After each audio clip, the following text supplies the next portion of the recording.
Bonjour à toutes, bonjour à tous, bienvenue sur les tutos de Tutos, bienvenue sur cette chaîne qui vous aide à vous remettre à l'anglais dans la bonne humeur, sans stress. Aujourd'hui, l'épisode est consacré à ces verbes qu'on confond toujours. Il y a plein de verbes en anglais qui se ressemblent et on a tendance à les confondre quand on parle. Et je me suis dit que ce serait une bonne idée d'essayer de les lister. Il y en a à peu près une quinzaine que j'ai sélectionnées. Et je vais vous aider à y voir plus clair, je vais vous aider à mieux les comprendre et surtout vous aider à ne plus faire ces confusions. Alors, l'épisode va avoir lieu complètement en anglais, mais attendez, un anglais qui sera très compréhensible parce que j'ai l'habitude de parler doucement et de rendre mon anglais tout à fait compréhensible, même pour les débutants. Donc, faites-vous confiance, essayez, prenez votre temps, écoutez, réécoutez, et vous allez voir que vous allez comprendre 90, 95, 100% de ce que je raconte. Alright? Are you ready? Let's go!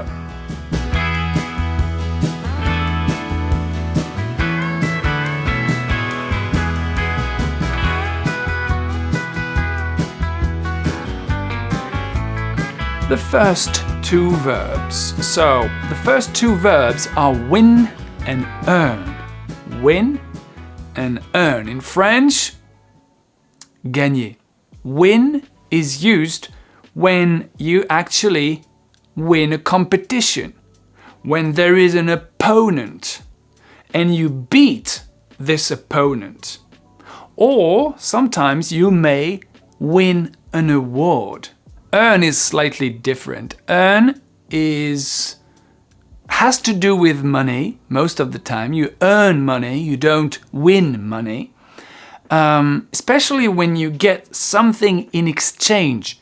In exchange for work or for some sort of engagement or something that you've put some effort into. So you can earn respect because you deserve it. That's right. You deserve the respect, so you earn it. You've worked a lot for that.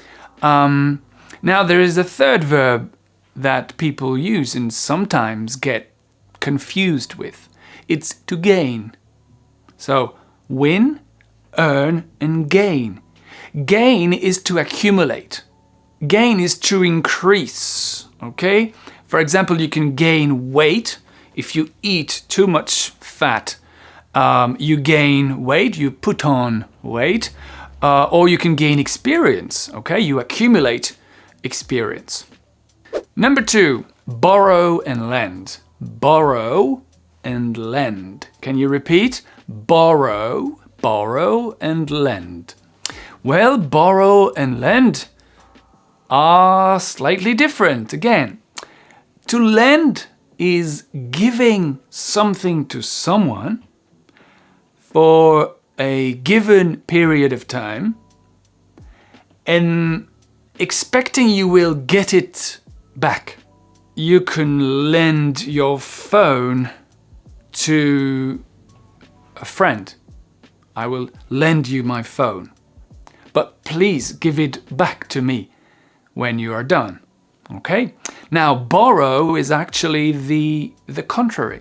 You borrow something from someone. So, you borrow means that you actually use an object belonging to someone else for a given period of time, and then you return the object. You give it back. For example, can I borrow your car, please? Yes, sure. You could say, I have a car here. It is not my car. I borrowed this car from my uncle. Okay? To borrow from. So my uncle lent me his car. And just one thing, watch out, because you can't borrow something that is static. You can't borrow something that doesn't move. You couldn't borrow a parking space, for example. Can I borrow your parking space? Nah. Can I borrow your washing machine? No, it's not possible. Why? because it doesn't move. So instead, you could use the verb use. Can I use your parking space? Could I use your washing machine? Okay, not to borrow. All right, next one. Next one. The difference between see and watch and look. Oh my God, that's confusing. To see means to notice, to become aware of something with your eyes. To watch implies that you look at a specific thing for a given period of time, a longer period of time, and you pay attention. Okay, you are focused. To see is just to observe. To watch is to pay attention, to pay close attention. For example, you watch a film, okay? Or you watch, maybe you're watching birds in your garden, okay? You're watching them, you're not just looking at them, you watch them. Watch can also mean surveiller, right? For example, if you're in a bar with a friend and you need to go to the bathroom and you say, would you mind watching my bag? Would you mind watching my bag? So you watch the bag, you pay attention to the bag because you don't want the bag to be stolen. Okay. When you look at something, you just direct your eyes at something for a given period of time, but it doesn't involve much thought. You just look at it, okay? You look at something. It's probably less intense, okay? That's how I would explain it. Watch is more intense, look is a bit less intense, and to see is just, to observe. Next one, the difference between say and tell. Oh, geez, that's confusing. That's something people struggle with in general. Maybe you are in that case. I've been through this, don't worry. Right, so how shall I put it simply? Well, say and tell are both used to report information. Okay, that's one important fact. The main difference between the two is that with say, you don't need to mention who the information was shared with. And with tell, actually you do. Let me take an example. Jeff said that he was going home. Jeff said, he said what? He said that he was going home. You don't mention who Jeff said that to. Let's use the same example with tell. Jeff told me that he was going home. Jeff told his friends that he was going home. You see? Now, when you use tell, you must mention who the message was directed to. You must say who you shared the information with. Jeff told me, Jeff told his friends, Jeff told us, okay? That's the main difference. So you say something, but you tell someone, okay? You tell a person. Now, if you want to use say at all cost, you have to use the preposition to. Jeff said to his friends. Now it works. Jeff said to me that he was going home, all right? So that's the main difference. Now another very tricky one. Make or do. Which one should you be using? Well, make is probably the easiest. Make implies to actually build something, to produce something. When you make something, you build something up, okay? You sort of create something new. For example, I love to make chocolate cakes.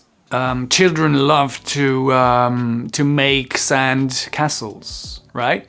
So they build something, they make something with their hands, they create something.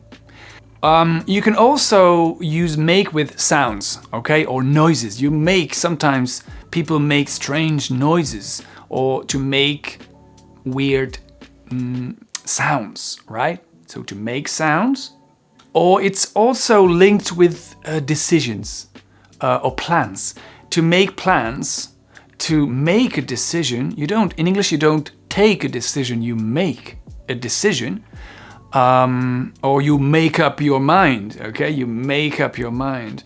You also use make when it produces a reaction, like it makes me happy, or it makes me sad, or it makes me laugh, okay? If something is funny, it will probably make you laugh, all right?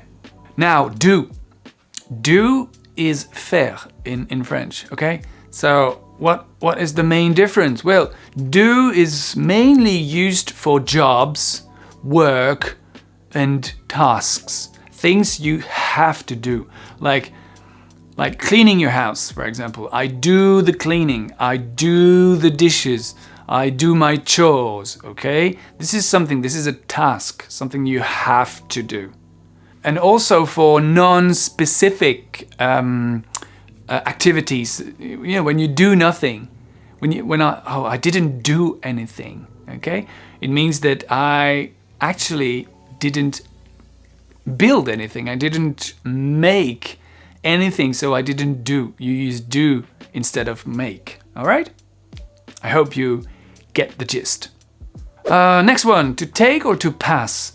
Now, that's a very common mistake among French speakers. Why? Because in French you say, j'ai passé un examen. J'ai passé mon permis de conduire. In English, you can't pass an exam. Well, yes, you can. Pass an exam in English means to succeed. It means that you actually got your exam, or you actually succeeded. However, when you just go and sit down and take your pen and do your exam, you don't pass the exam, you take the exam. So there's a big difference between to take an exam, that is sitting down and doing your task, and passing the exam, meaning being successful. Next pair of verbs, steal versus rub. Steal and rub. Both verbs in French mean voler, okay? Voler quelque chose. Now, in English there is a difference. Both verbs in English mean taking something without permission. However, the verb steal focuses on an object. You steal an object. You steal something. Meaning you take it without anyone's consent. Good. For example, he stole my phone. There's a man here and you say, he stole. You go to the police and you say, he stole my phone. He stole what? He stole an object, okay? However, rob focuses on the victim. It doesn't focus on the object really, but on the victim. You rob someone. You rob a person. You could say, this man, he robbed me. Or you could even say, I was robbed. I was robbed. Okay, this time it's a passive form, but it works exactly the same. We focus on the victim, whereas with steal, you focus on the object. You steal something, you rob someone. You steal an object, you rob a person or a group of people. Next one, remember or remind. Remember or remind. To remember is to store information about people and things, and those memories, you bring them back when you need them. Okay, if you feel sad, you remember about good old days. When you need some specific information, you remember that, okay? Remember is se souvenir. Now, to remind is completely different. To remind means making someone remember something. Could you please remind your sister that her room needs to be cleaned? Or this music reminds me of my childhood. You know, when you have some songs that are very near and dear to your heart, and that whenever you listen to them, you instantly get back into the old days. So it reminds you of your childhood, okay? So to remember and to remind. You remember something, you remember a person, an object, but you remind someone, okay? You remind someone to do something. Let's wrap this up with another very common mistake, and this one is really tricky. The difference between lie and lay. Lay and lie. Oh my God, that's completely confusing. Well, let's start with lay. Lay means to place an object in a flat position, in a horizontal position. You take an object and you put it flat, okay? For example, when you play cards, you can lay your cards on the table. You put them on the table, flat on the table, face up or face down. It's up to you, depends on the game, but you lay your cards, all right? You can lay a baby on his bed or her bed, all right? All right, watch out now. The past form of the verb lay is laid, okay? So imagine your cat. You have a cat, my Lulu. Lulu laid, this morning, Lulu laid a dead mouse at my feet. So he laid, okay? Laid. He put the dead mouse flat to the ground at my feet. That's disgusting. So you always lay something, so it has an object. Now, lie, L-I-E. To lie doesn't have an object. You don't lie something. It's not correct to say I lie the baby on his bed. No. You lie on the beach, for example. You don't lie something. For example, you say, I love to lie on the beach, reading my favorite novel. Lie is to put yourself on a flat ground, okay? In a horizontal position. Now, what is very confusing is that the past form of lie is lay. Oh my God. Lay, L-A-Y. That's why people get mixed up with all the verbs. Lie becomes lay. So you could say, yesterday I lay on the beach. I lay, L-A-Y. I lay on the beach and it was great. Now, you might be wondering, but lie, doesn't it mean anything else? Yes, it does. Lie also is the opposite of telling the truth. When you lie, you don't tell the truth. But in that situation, the past form of lie, mentir, is lied. It's a regular verb, ed, L-I-E-D. I lied to you, you lied to me. Oh! Mais voilà, on est arrivé au bout. Je me remets à parler français juste pour faire le point avec vous. J'aimerais vraiment avoir votre réaction sur ces explications que je vous ai données. Est-ce que c'était clair? Est-ce que vous avez réussi à comprendre ce que j'ai dit?